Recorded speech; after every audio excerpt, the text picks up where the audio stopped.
everybody to be. Right, we're on live. I don't even know if people are here now because I don't know how this is going to work. But same as a time-honored tradition, when you arrive here, if you could just drop a comment in the comments box, and then we know that you're there, because there's a lag on live streams. I've found out, and I'll just move this. Somebody, David, was saying on the previous live stream earlier that it's right in front of my face. It needs to be. It's a stage mic, and I haven't got one of those. I can't remember what they're called, condensers or something. But I will be getting one when I can afford one. So there you go.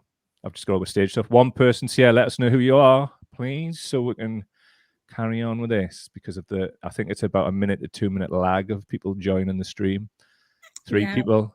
Well, of course, we would have been on earlier if my computer just didn't decide that, like, I must restart now. Yeah, what's that about, man? I blame the CIA, fearing what we've got to offer. But that makes it as well look like I'm one of these people who just always ignores the requests to, like, update your computer until it's like, no, we need to do it now. But I do it regularly. There's Dr. Livingston, I presume. Hello from France. Hello, my friend. Nice to see you. Hiya. Who else is here? We've got 12 already. If you could tell us who you are, that would be cool. So what we're going to do today, everybody, is basically the purpose of this is we just felt like we needed to just have a bit more of a go with the technology, didn't we, before the regular Tuesday night live stream at 7 p.m. Milk the Cow every week, right in your ears. So we just felt like that would be the thing to do, and we just needed a bit more practice at the thing. As you can see by, we've got another lad here, Paul Veronica from Belfast, Upper Coos. All right, man. Hello. Great to see you. Great to see you, my friend. So yeah, man, we're going to do a bit of a what the papers say thing, aren't we?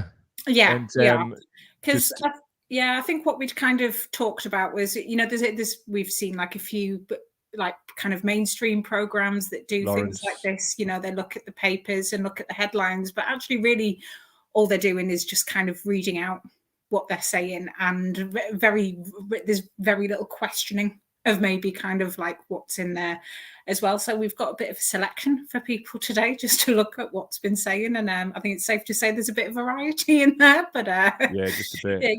Yeah, some similar themes. So yeah, there's a lot of stuff kind of right across the papers, a lot of stuff about the tennis player Djokovic, who is currently in an immigration hotel in Australia, waiting to hear whether he's going to be allowed to have a visa or whatever. Like, it's really weird actually reading that. I don't know if you've seen any of it, like kind of kicking off about like the I have, but if you save it for that bit, yeah.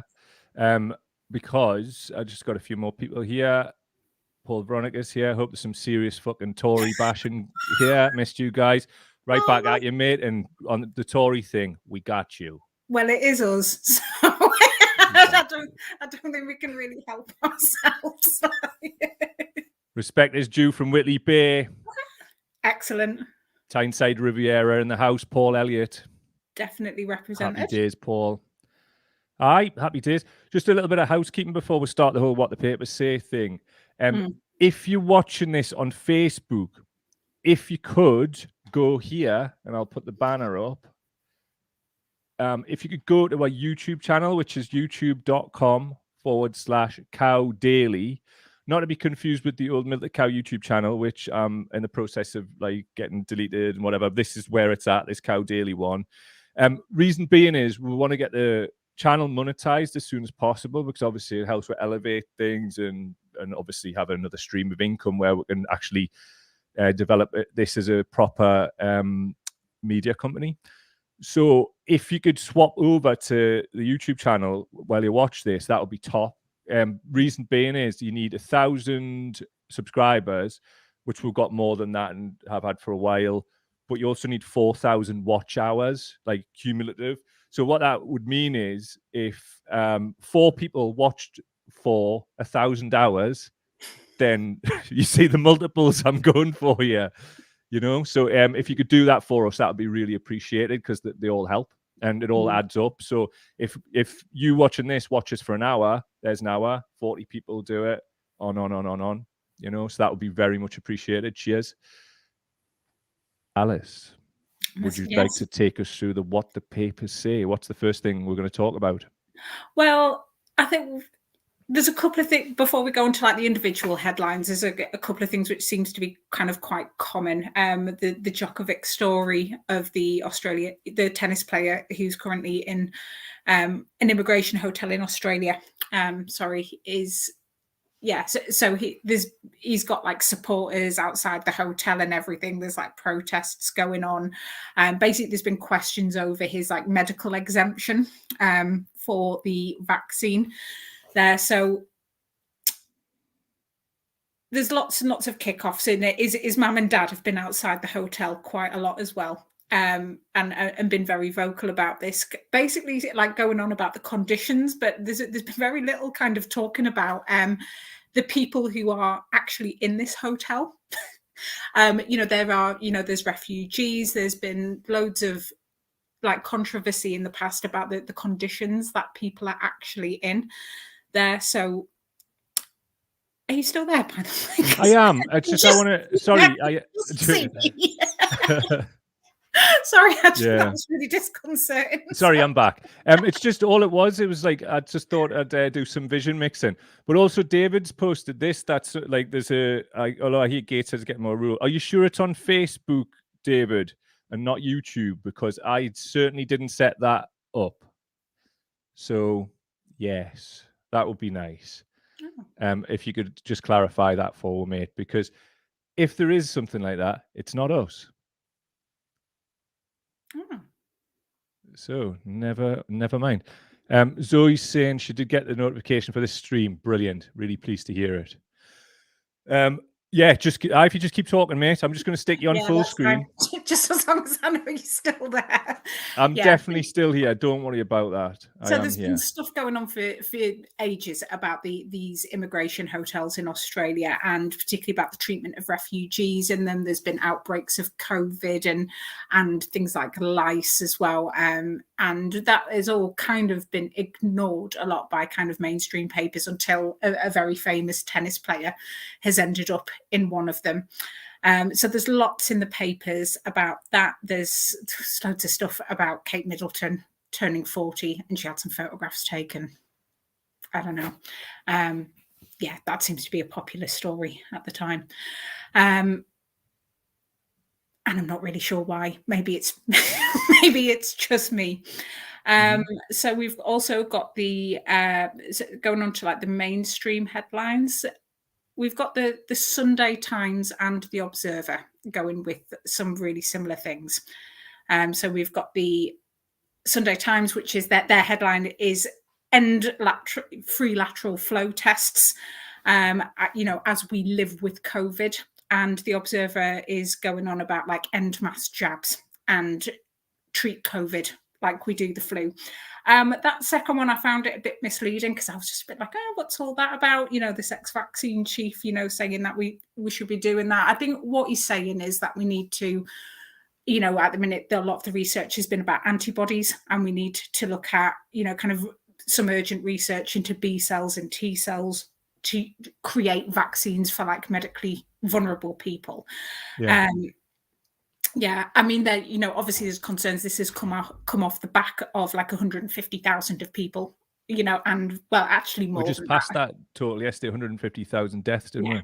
Yeah, absolutely. And not all of those deaths have been from people who are medically vulnerable. There's been, we do know that kind of some very healthy people have died of COVID as well. So, we do have to kind of have some questions about that.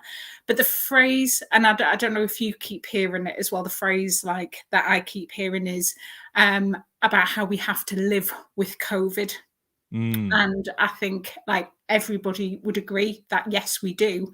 The question is about how we do that. And I think, maybe like the way that a lot of the population would like to see it done, and maybe a way that the government would, are very, very different. And when I hear the government and, other people talking about how we live with COVID, is actually what they're, the way I see it is we should be looking at better working conditions, you know, stuff we've been trying to campaign about for years, better ventilation in kind of main office buildings and public transport and schools, better work-life balance as well, you know, for people being able to work in between, like from home and, you know, and in workplaces. Whereas when you kind of hear government ministers talking about this, it seems to be living with COVID seems to be, let's just ignore the deaths. You know, let's just stop testing people and then we won't have as many cases. It's like that kind of seems to be the tactic. Blagging, isn't it?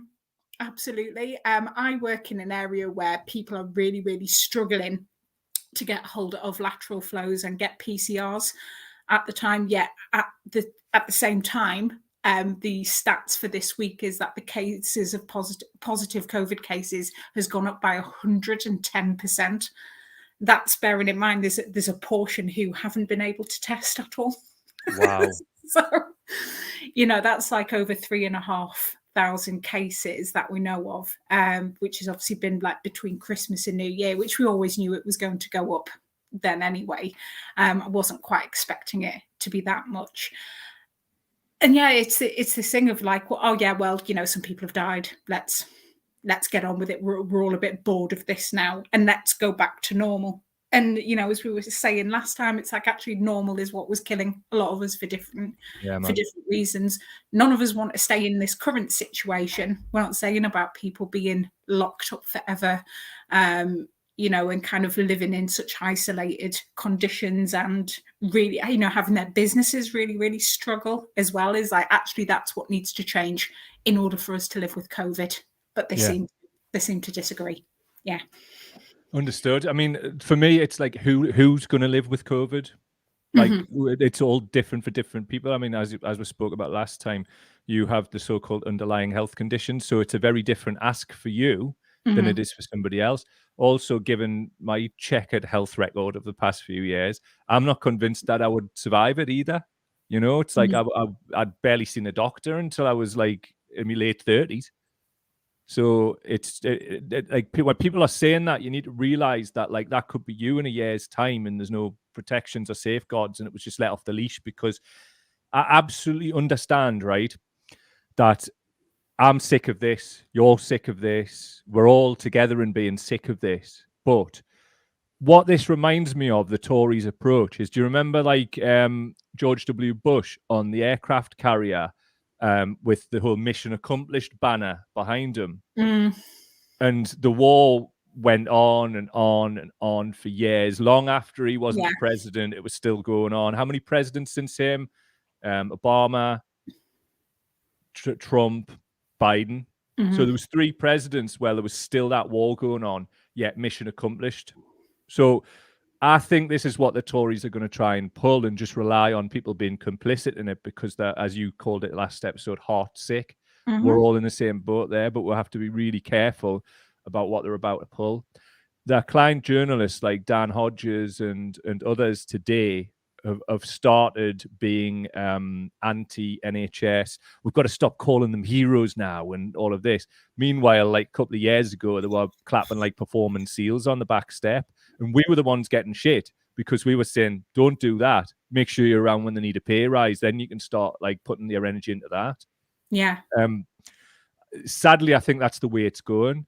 And sadly, I think the population have been so beaten down that they might even accept that and just edit out the fact they are clapping like a performance seal. Thoughts, etc. Yeah, no, I completely agree. And you can see that particularly in the stories about the GP surgeries and people not being able to get an appointment to see their GP face to face, you know, which I've struggled with as well. Yeah. And, you know, as a patient, that's really, really frustrating. I can understand why people are like so upset by it, but it's almost kind of been framed as if, oh, they don't want to do any work. Like, you know, they just want to, you know, the GPs just want to kind of be hidden away and kind of not see people and do that. Actually, that isn't the case. Is that, you know, they've been really, you know, when you look into it, it's like GP surgeries have been really hard hit with staffing levels, you know, with trying to kind of keep patients safe as well. It's not a case of that they're you know, just not wanting to see people. It's, you know, they've been hit by funding cuts as well. Obviously, you know, all healthcare workers are more at risk of contracting COVID as well. And that, you know, there's a lot of patients that need that, you know, that need to be seen at the minute or need appointments. And yeah, that's no good for the patients who need to physically see a doctor. As I say, I completely empathise with anybody who hasn't been able to, because I had this situation a few years back where I woke up and I'd gone deaf. And they were telling me that like I could have a telephone appointment, and I was trying to explain like I can't fucking hear. Like, so I need somebody to like have a look in my ear. It wasn't anything serious, by the way. It was something that sorted itself out in a few days. But yeah, I'm not kind of having a go at anybody who's frustrated at not being able to see their GP, because I get it, but we need to. But the thing is, we're all that person. Just because we think, well, I assume we both think we shouldn't be doing the mission accomplished thing. Just because we think that doesn't mean we're not all in the same boat as the people who want the mission accomplished thing and just to kind of move on. You know, what I want is what we're probably not going to get, which is the Tories' heads on spikes. The top and bottom of it is 150,000 people are dead, right? It's potentially more than that. I mean, I saw a tweet today from it's the account of somebody who died recently, and I think a family have took it on and they've called it Katie's Voice, I believe. Right. And yeah, I think I saw this tweeting it in the style of as if it's her reacting to this news, and saying that like those deaths are counted 28 days after you've contracted COVID or received a positive test. That's how it's counted. That the person who's tweeting as Katie's Voice reckons it's more than that, because Katie wouldn't have been included in that from COVID. So I don't know what's going on with the figures. I don't claim to be a statistician. I try and take things as much as possible in face value, and it's a way of kind of like getting through this particular thorny period in history, I suppose. But like I just really feel like we're on the cusp of being completely gaslighted to bits about the NHS. The one to the end that they want to run that down, they want to privatize it. We're going to do a bit more on that on Tuesday night, with like slides and all kinds of cool stuff that we've researched. It's a little bit of a focus on the rise of Wes Streeton as well, who I've despised for many years. I'll just come out and be. It's hard to know what I can say on this, because there's things that are. Yeah. Anyway, moving on. Let's take some comments. There's a red light flashing in MI6. This is where our personalities conflict with the rules and regulations of tech giants. Wes Streeton's a lovely, lovely lad. Anyway, here's some comments. Zoe is saying they completely ignore long COVID. Yeah. Really good point. And if you want to look at the impacts that's having in schools, in the workplace, obviously if somebody's a parent as well, what they're just going to leave their kid with long COVID in the house. So what's that going to do to family budgets if somebody has to resign their job because the kid's not getting better? A lot of people were told move for jobs. That was this whole get on your bike Tory thing. So some people did do that. So what are they supposed to do when they haven't got grandparents and extended family around them to take up some of that childcare? Like this impact, it will roll on throughout society. And I don't even really think that we're seeing the full impact of any of this. This is just the beginning of something new. Oh, absolutely. And this is why we need to look at completely burn down the economic systems and governmental systems that we've built, because we will have other pandemics as well, or we will have other variants. It's that's not something we can avoid, or think we can avoid, but we can change how we respond to it and make it so that people aren't brought to their knees either physically, mentally, or financially. When something like this happens, it's, you know, it should have shown us just how weak it is and how unfit for purpose it is for ordinary people.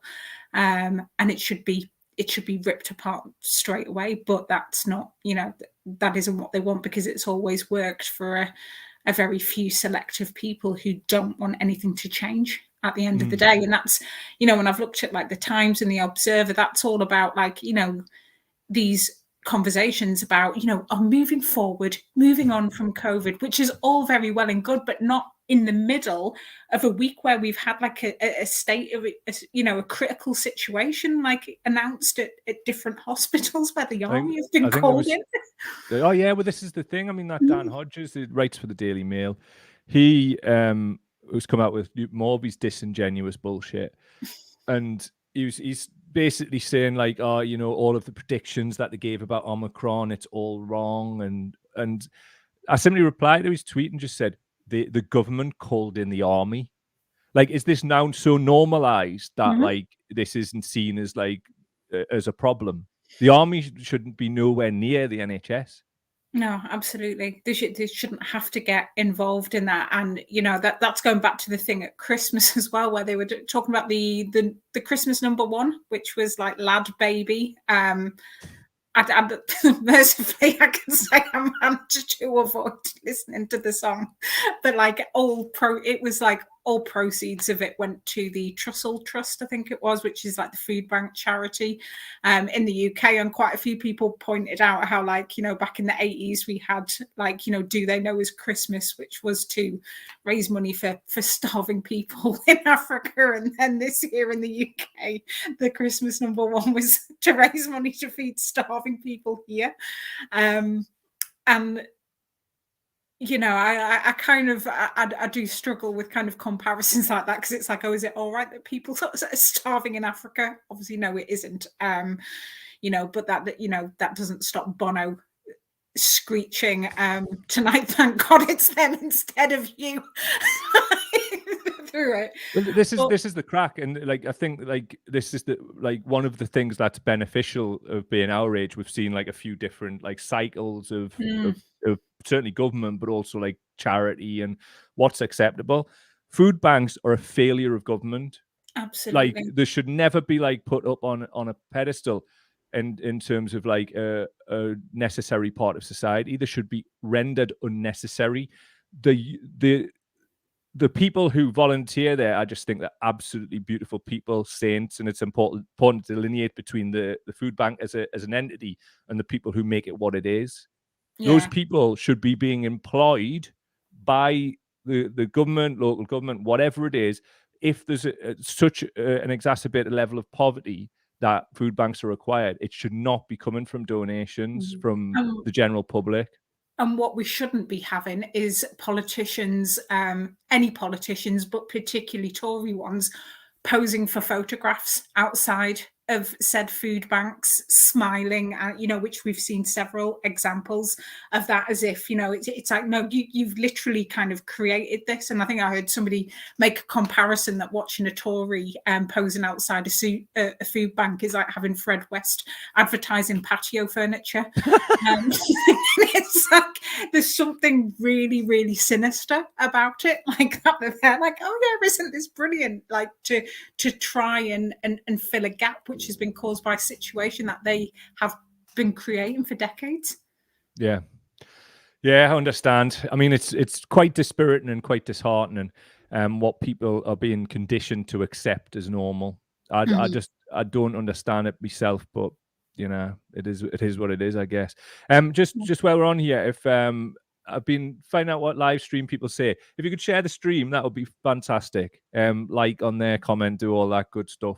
Just lets we know that you're there, but also lets other people know that Milk the Cow is back from the dead and not dead. I.e., we're not dead yet. If the government has anything to bloody do with it, then we will be. I'm trying really hard to replace fucking with bloody, and I know. I'm gonna just say this now. I told you this off air before.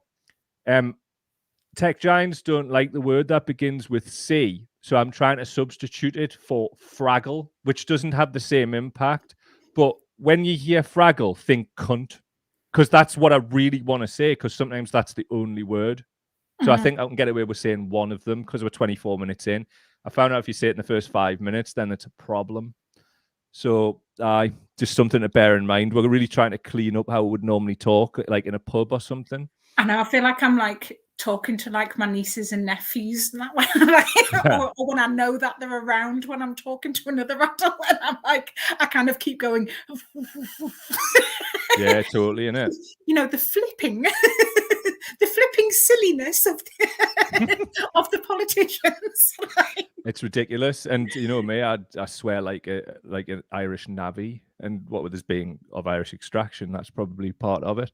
So I'm really trying to like tone it down a little bit. Yeah, I'll probably not succeed because we're talking about some of the most heinous bastards on the planet. But what can you do? Which is a good way to get onto our next headline, which is the Mail have ran with "Be a true Tory, Boris, or you are finished." What does that mean? Like, what do they think a true Tory is? Well, basically, this is like a Lord David Frost is talking about. So if we're talking about heinous bastards, is basically, I think Lord David Frost, he quit last year, basically, I think because of COVID restrictions and tax rises and green policies. So he's just basically been in the Mail today talking about how, he likes Boris, but he should be focusing on free markets and lower, free markets and lower taxes in what he wants. He was also had some like really vague rant about woke warriors who are destroying democracy, which we always get these sound bites. I was really reading this article trying to figure out exactly what he was referring to there, and I'm still not entirely sure. But I think this is quite typical of when you see kind of right wing speakers talking to the media now. It's like, well, what does that even mean exactly? Is he talking about protesters? Is he talking about, like half the time they're just talking about some vaguely center center policy, which is maybe about making the environment a tiny bit better. Like, is suddenly just described as like woke. This person doesn't want you to burn tires on a beach. Yeah, well, the thing about the RNLI was a typical example of that. Like when the RNLI got like attacked about about the situation with refugees and kind of saving people, kind of coming off boats. Now, this is something they've always done. And the RNLI are not a radical left-wing organization. It's just, they are lifeboats. If people are drowning, they save them. And that's what they do. And that's what they've always done. And nothing ever changed. And it suddenly became this like massive like battle in the media. I mean, if you look on some of the comments on their Facebook page that people have written about, being woke and, all of this shit, it's like, what are you even talking about? Well, like, what does that even mean? What does woke mean? Is it woke to stop somebody from dying now? Like, yes. Is that the situation that we've come to here? It's absolutely bizarre. I mean, it's basically pandering to the sort of, I mean, I don't want to disrespect older people, but like right-wing boomers, because like I know a few boomers who are just lovely, lovely people who set the tone in the generation before us, and definitely are probably more radical than we've ever been. But God, yeah, sadly, there appears to be like a cultural thing in boomers and the vote as well. So, where this kind of stuff, it's just like it's almost like, oh, well, if we say that, it means we don't have to feel discomfort about how the world's changing and exposing our deeply held flag shagging beliefs. So you've got these like ex-Brexit party talking heads using it liberally online all the time. GB News is basically set up to like promote that kind of mentality. Yeah. And it's also about what comes after that is almost like they want to make people who are really quite privileged into victims. Like they've been victimized by the younger generation because the younger generation don't think having a slave trader statue in the middle of Bristol is a good idea. Yeah, how that's even a debate right now, I've no clue. But like, you know, maybe you can educate us on what's going on. Yeah, Lawrence Fox is actually, but going back to what you were saying there, Lawrence Fox is a really good example of that, of very privileged people, like acting like victims all over the internet, to the point where with him, it's just like a little bit embarrassing. Yeah,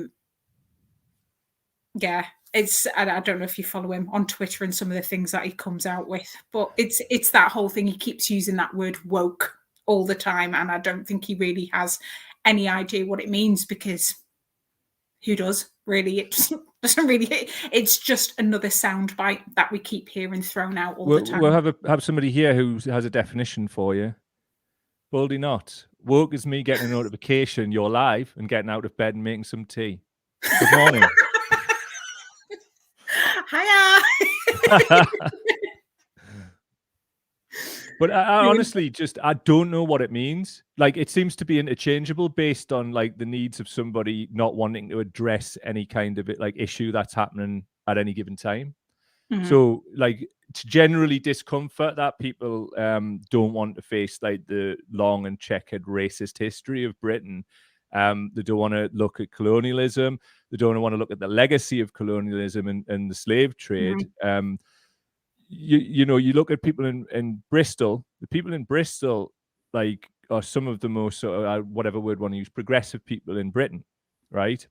But they've been fighting to get like that Colston statue removed for many years, and they ended up just taking direct action, like, to do that. Whereas you look at somewhere like Liverpool, which has like faced its colonial past. The Slavery Museum is there. Have you ever been? No, I haven't. I'd like to.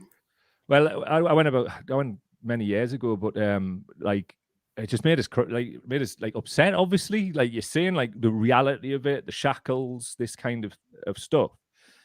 So you fast forward it to people. I mean, it's not just it isn't just like I'm going to use the stereotype, like right-wing boomers, whatever you want. It isn't just people of that nature or people who feel uncomfortable facing what the true history of Britain is and how it affects like relations in this country even now. It's what it's about is it's for me, it's about like, we need to, I mean, you know the Labour right, they're always talking about like grown-ups and being grown up. Is it grown up not to face this? Not to acknowledge what went on in Britain and how Britain has just basically destroyed half the planet? Well, exactly, but it's always framed as a way that, by kind of confronting this and talking honestly about what happened, instead. Because I mean, I don't know what your history lessons were like at school, but mine were, it's like I can look back at it now and just say that's complete lies. It was like, kind of in any sort of conflict that we were involved in, the British were always the good guys. Yeah. And the ones where they couldn't, they just wouldn't even be able to rewrite it as that, because it was so bad that they just, those bits of history were just never mentioned at all. So that I think the criticism is that, that we're going to, just ignore history and things like that and be made to apologize for things that, people well in the past did. It's just like, no, it's all anybody is asking is that we teach it correctly, like talk honestly about what happened. And the British have done some terrible, terrible things. And it's just as, it's not about kind of, not having kind of pride in ourselves or whatever, or whatever that is. We're literally just asking to, if we're going to teach history, why on earth aren't we teaching a true account of it? Yeah. That's really, and it's really, really unsettling that there's some people arguing that we shouldn't do that. Well, what rationale do they give? Because all I ever see when people do that is they like go on the offensive towards people like you've just done, pointing out that we really should have a more balanced view. Like, what have you ever seen them give like an actual rationale for why we shouldn't talk about it? Not one that's kind of really coherent. When you kind of like look at things like that, they're just sort of saying like, oh well, it's always like, why should we have to apologize for what happened in well in the past? This happened before I was born. Nobody's asking you to apologize, for anything. But this is the problem is, if you're gonna like wrap yourself in the flag and all of that stuff and have your Union Jack cushions and whatever, then you're actually for a lot of people around the world, that flag doesn't make them feel part of something. What it reminds them of is a lot of bad shit. So we have to have that conversation. It can't just be shut down if we want to actually have a fully functioning society. The problem is we've got a government who is trading on division, and that is never ever going to go anywhere good. I'll jump back to this topic, but just an example I want to give. That happened and has been happening in America for a couple of years longer. I mean, obviously the Tories have seen what Trump did with all the hyperbole and everything else, and they've kind of tried to ape that and double down on bad shit, and it seemed to work for Trump for a long time. But what people are theorizing at the moment is that America, leading into the next election, is heading for a civil war, or at least some kind of like, these militias and things like that are heavily armed. I mean, this obviously the strand of those goes back to Timothy McVeigh and the Oklahoma City bombing, and that was, for those who don't know, bombing on the Alfred P. Murrah building, which is a federal building.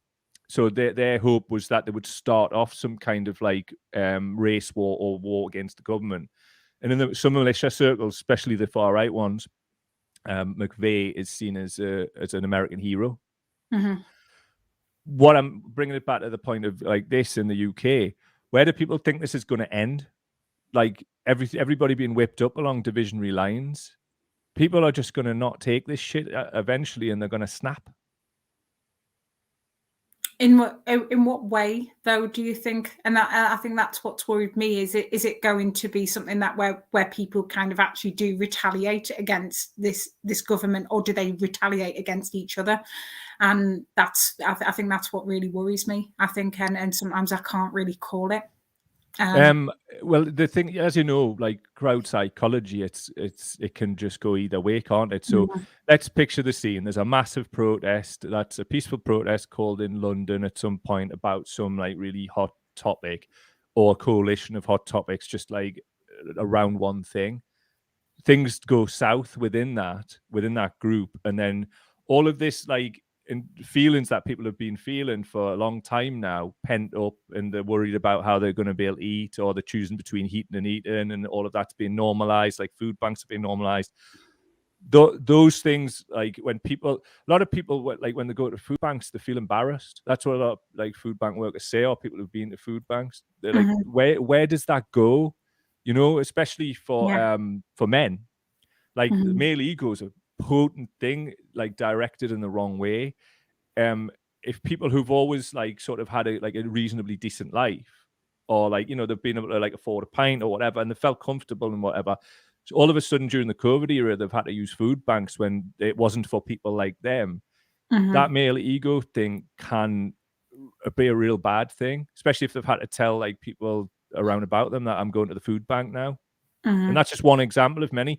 And I'd like to make clear, there's no shame in going to the food bank. No, there's not. And I think, it doesn't help that even now, we still keep having journalists, when we're talking about food banks, when they're interviewing people who are using them, asking them if they feel embarrassed about that. It's like, stop asking people if they feel embarrassed using a food bank, because there's almost a suggestion, like it's almost like creating a debate of whether they should be or not. Yeah, exactly. And it's vile.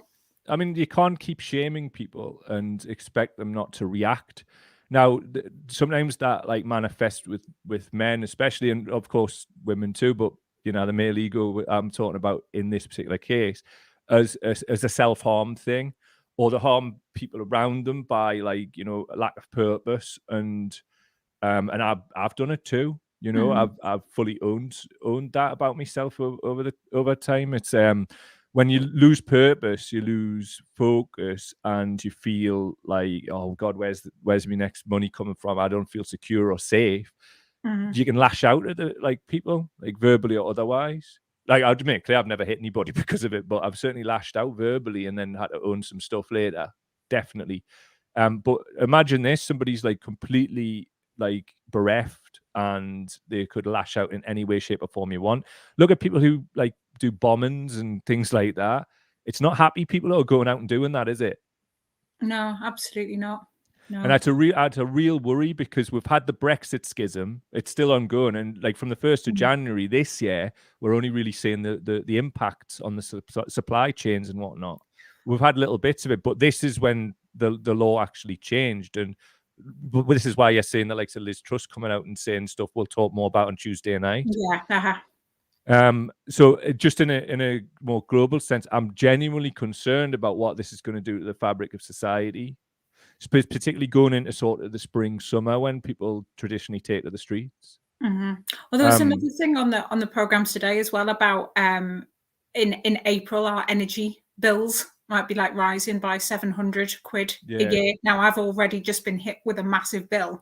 Yeah, I'm somebody who can pay with, I've been able to pay by a monthly direct debit, and I've been paying an absolute shitload, but it's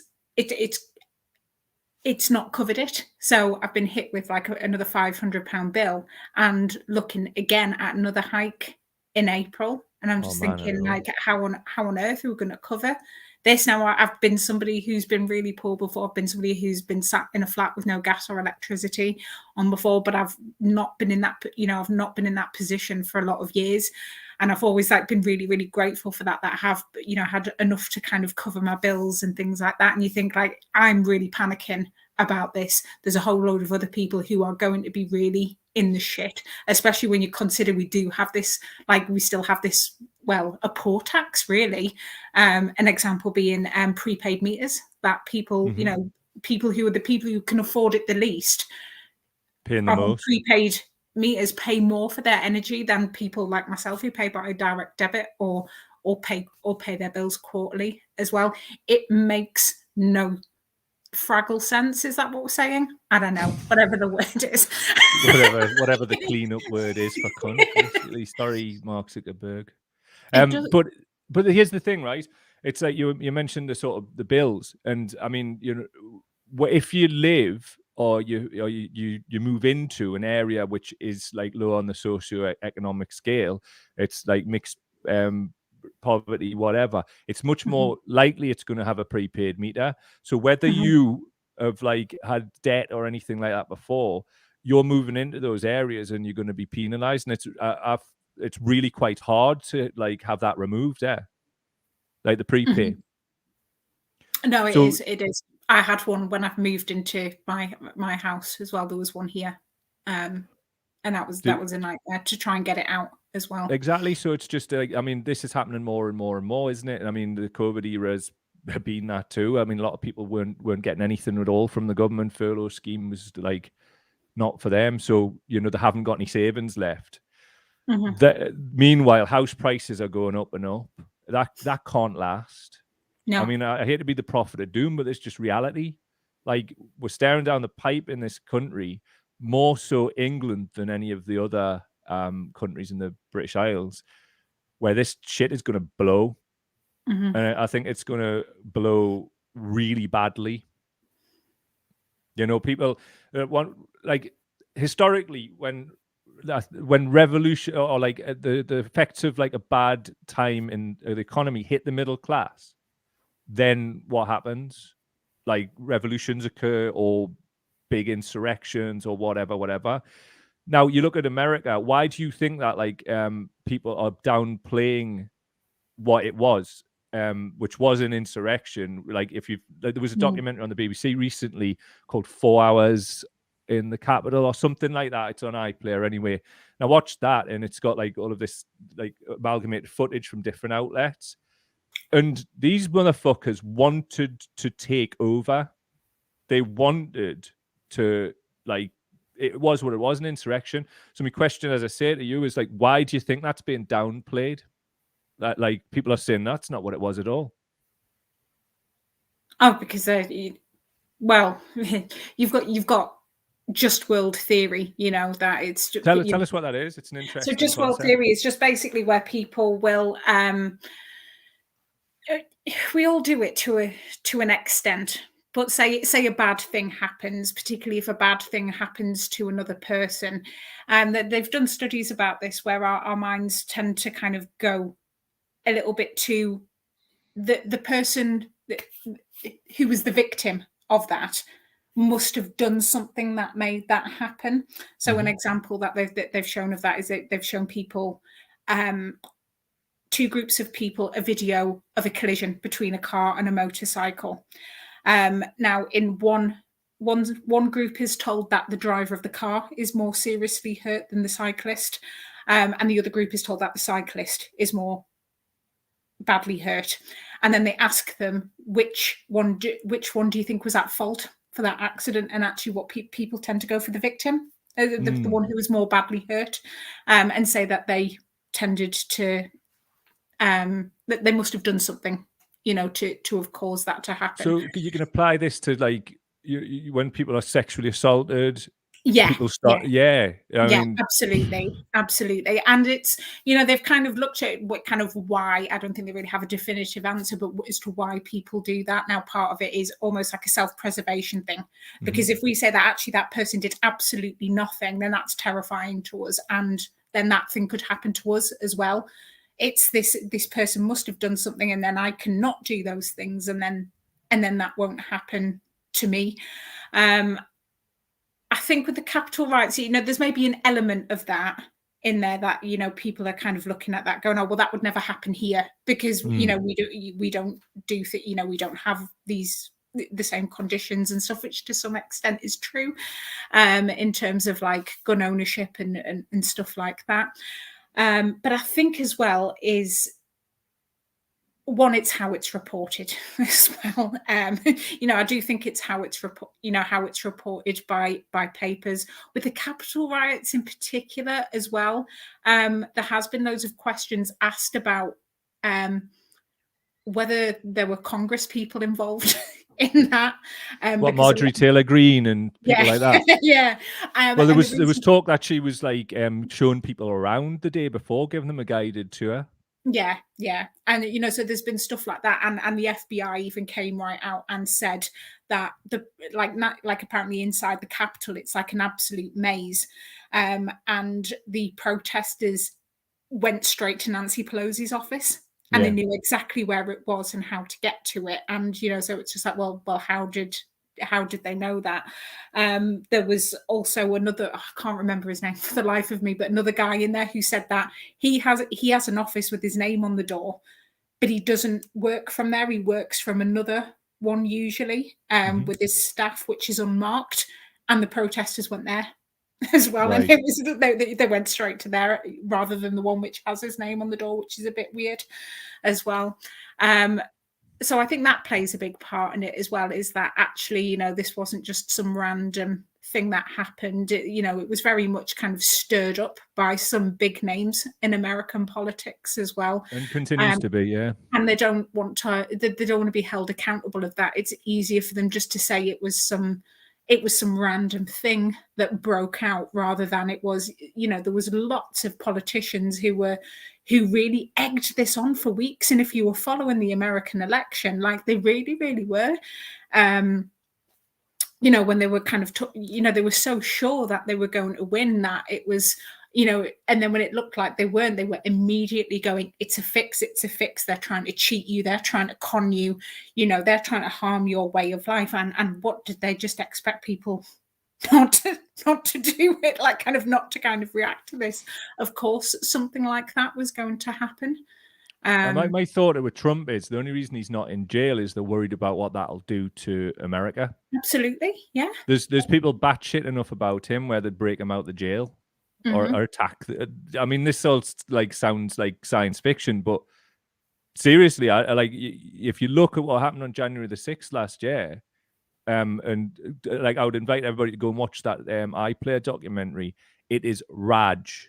It's off the chart Raj, and how you've still got like Republican politicians just saying, oh well, You know, it was just a bit of exuberance. There was like some of the, I mean, you know, I mean, there's no love lost between me and the cops, but there was a cop getting interviewed, and you saw footage of like the pinned him, and there was people going up with these like high-powered tasers, and they were tasing him in the back of the neck, like the brain stem, and he's still got like mental issues and brain injury from that. There was a cop had died. There was 3 coppers killed themselves after in the weeks afterwards, and there was an interview with one of their partners as well. It was just like terrible stuff, and like that. There was also footage of one of these cops who was dragged in, the guy who got tased, and there was a guy there with like you know, that like American flag where it's got the thin blue lines through it, which is like support for the cops.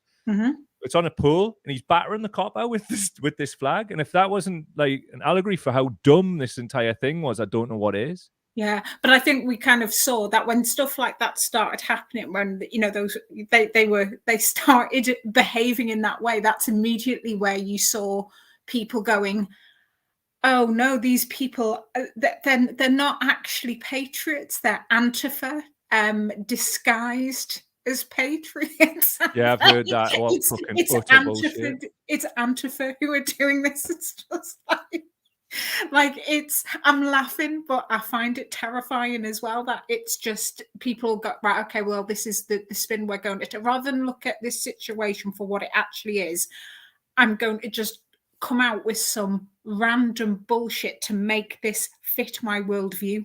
Yeah.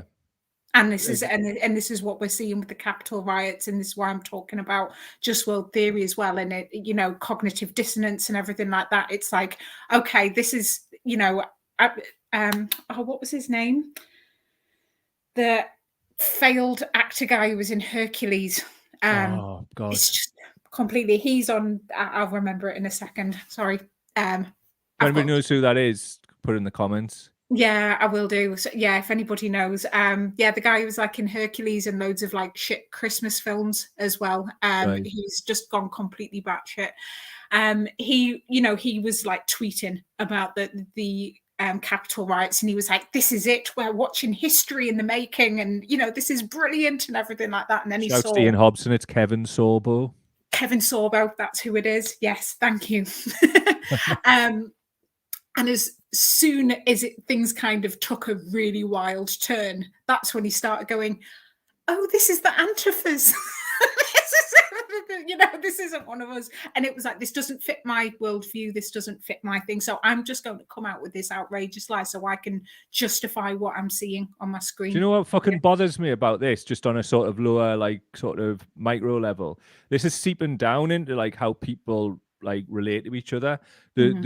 Especially like younger people maybe don't have any fucking guidance or whatever. They look up to these people and they think, well, being a liar and a dodge pot is the way to get ahead. And it seems to be the moral fabric is eroding quite badly, and it's boiling the piss out of me. Like, I can't stand lies and misdirection and that kind of shit.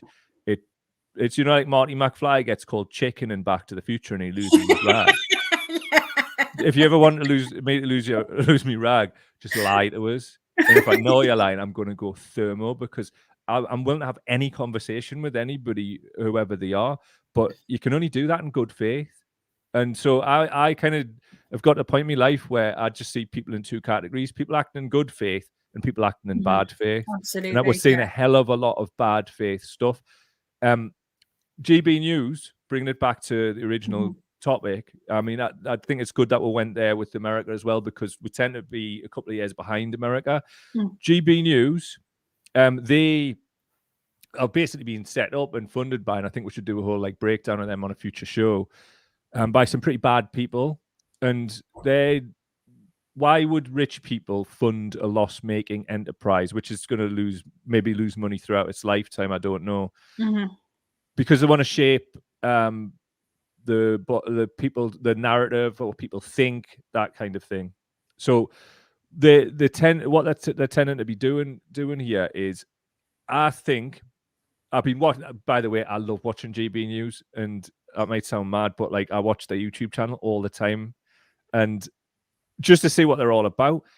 And there was a guy, actually. I'll come back to the original point, but like, you know, Neil Oliver, the guy off Coast, yeah, like, yeah.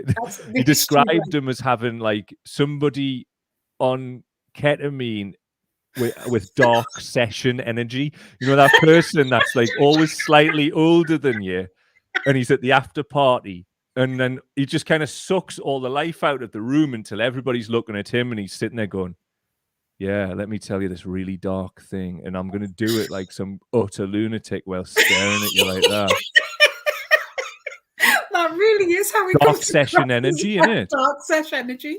You turn up and you just pick up on it straight away. Your jaw's hanging all over the place, and you're like, "Oh man, this session's dark. Who's this guy? What's going on? Oh, get me out of here!" But you're welded into the seat.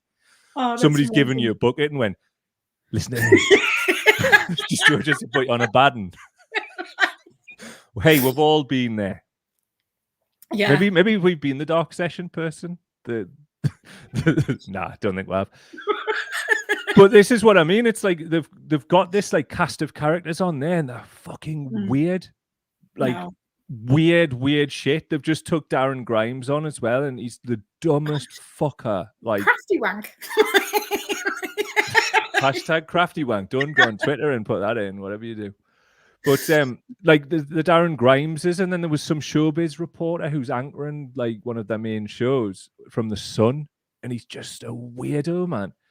But like people are lapping this shit up, like, go on, yeah, attack the woke. That's like, that appears to be that kind of like line of attack, and it's very interesting to watch it develop from what it was to what it's becoming. It is building an audience, and I think it would be not a good idea for it to think that this is not a threat, because it is. Why is it a threat? The people behind it have got unlimited resources, so they can just keep making a loss until it works. And I think that's the difference between people like us and people like them. We're trying to act in good faith and we're skinned. They're acting in bad faith and they've got tens of millions behind them. And as you say, when you watch it, it's so bizarre. It's such a weird kind of setup that they've got as to why have they got all this backing. And I know there's been some like really big sponsors of them that have, and advertisers and stuff that have pulled out, and there's been loads of stuff around that. But yeah, why would it be funded? You know, by these people? But it's exactly what you said. It's to change a narrative, and is absolutely batshit is what some of the things that they come out with are. You start seeing these things like filtering into mainstream comment sections and conversations with your family and stuff and things like that, and it's really, really unsettling. And I've had a few conversations with family where they've kind of started like repeating these like sound bites and phrases and stuff, and it's like kind of, you know, kind of like unpacking that with them a little bit as to what they actually think that means, or, you know, just kind of stuff that, you know, I think a classic one, you know, that we all heard about, you know, Corbyn's a terrorist sympathizer. And I like how that just kind of went from being like an absolutely ridiculous thing that, you know, and Corbyn's a racist, that we're like, oh, don't be stupid, and brushed it all off. Listen, can we just touch on that? We'll probably do a deep dive on it at some point in the future. Yeah, nobody can ever convince me that a lifelong anti-racist who's lived and breathed this like his entire life is in any way racist or prejudiced against anybody. Fuck you. Anyway, moving on. No, but that kind of thing that you hear kind of people who don't really participate in political conversations much or watch a lot of things kind of repeating the same thing, because these sound bites just are repeated so often, and they're filtered out, and they do filter out through the rest of society, and they do end up in mainstream thinking. It's really, really weird. Well, this is the point of what I was saying. Like, GB News is the answer to Fox News, like also like Newsmax and all of these other outlets they've set up in the United States. It's to move the Overton window even further to the right, to have people like, you know, you were saying there in your family, whatever, they're coming out with these like little talking points. It's like the sloganeering of get Brexit done, but just on a everyday relentless news cycle level. Yeah, absolutely. And it's something that we need to be aware of. And it was one of the reasons that we've decided to start where we are and do this. So if you would like to support the instigation of a truly independent media company, then please do go here. It is this right here. And we will get better over time, I promise you. Alice, for example, will have it so her computer doesn't break. So I don't have to restart my computer like right at the beginning. Okay. So what we're doing with this is we're going to create employment. We're going to just basically it's to fund our company so we can bring people in. And it's not like, oh, well, we're just going to be slavishly about the left or the right or anything like that. It's about like having time to actually research all this properly and just present what the facts of the situation are. Also telling Tories to fuck off as well, probably, but like we can't help that. Our personalities get in the way. Yeah. Also, the Milk the Cow chat and private forum, you'll get instant access to that, and that'll start popping off properly from next week. Live streams going out on Tuesday night. We're going to start putting out these podcasts with Sleaford Mods, Jackie Weaver, who kicked you out the stream, ironically, or did she? She did not. She did not. I think maybe she did. Yeah, I think like she's a magician, that woman. Channel Rescue, we're going to be talking. We've talked to those people. Long COVID kids, we've talked to those people. And there's so much that we've got to release starting from next week. So please do get behind and support by going to patreon.com/Cow Daily. I just want to talk a little bit about why Cow Daily. The aim is to have that where we are releasing cow-related content every day. Going forwards, what we'd like to do is use some of the money to make documentaries. What I'd really like to do is buy some cameras and send them to people so they can go do vox pops in their cities and talk to people and find out what people on the street are saying. That's all part of the plan, but with your help, that's what we're going to do. Patreon.com/Cow Daily. I'm doing that for the audio listeners, by the way. It's on the screen for you there if you're watching. So, anything else you'd like to add? We've done an hour. Well, we've done an hour.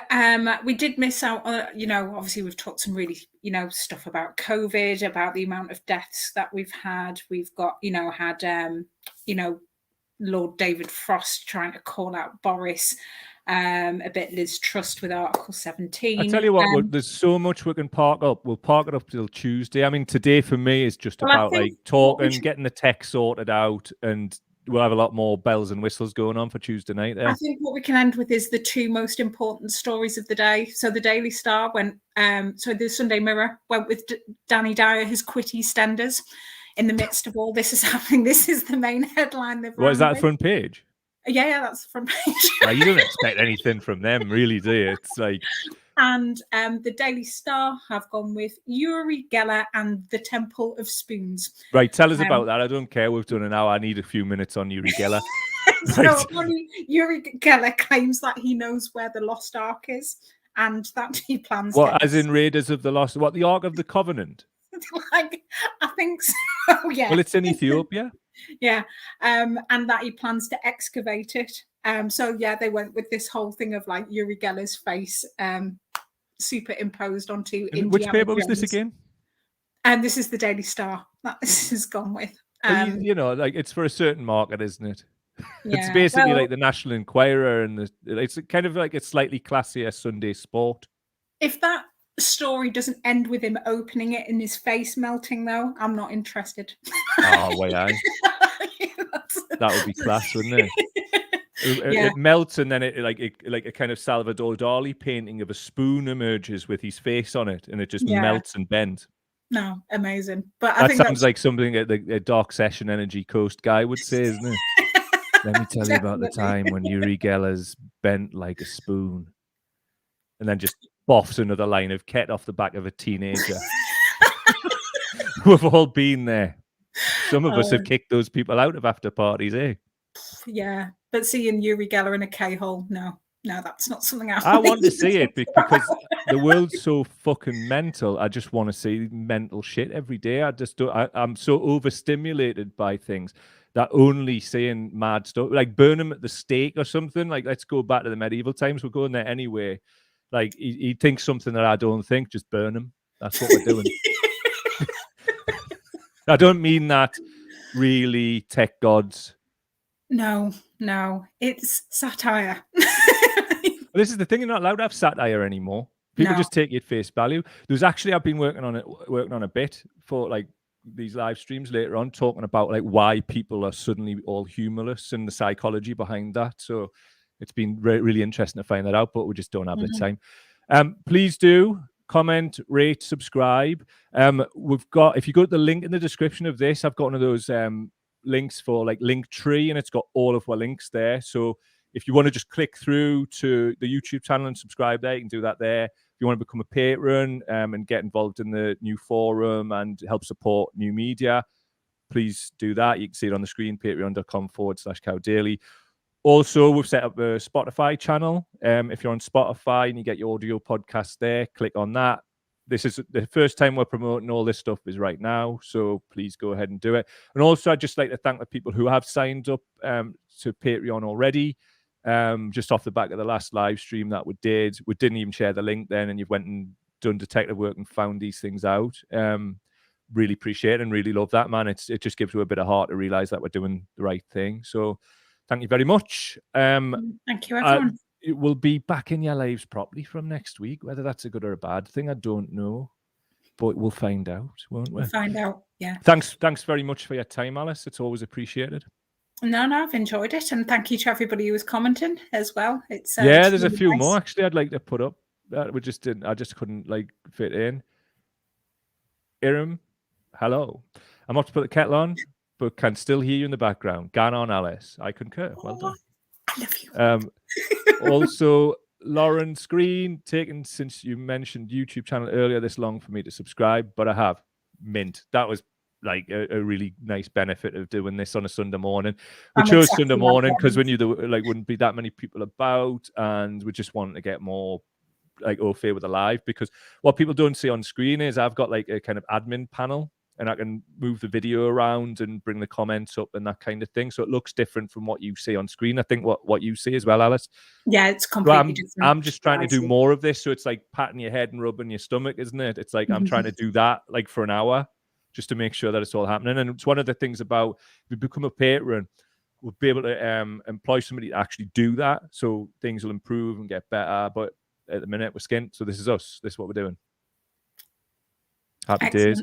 So I go to the links, please, good people. Really nice to see you. And just thanks for all the nice messages that you sent off the back of the last one. And if you haven't seen it, the last one that we did, we're talking about like sort of where we've been, what's been happening. And, you know, if anybody wants to know, that's something that you can go and listen to.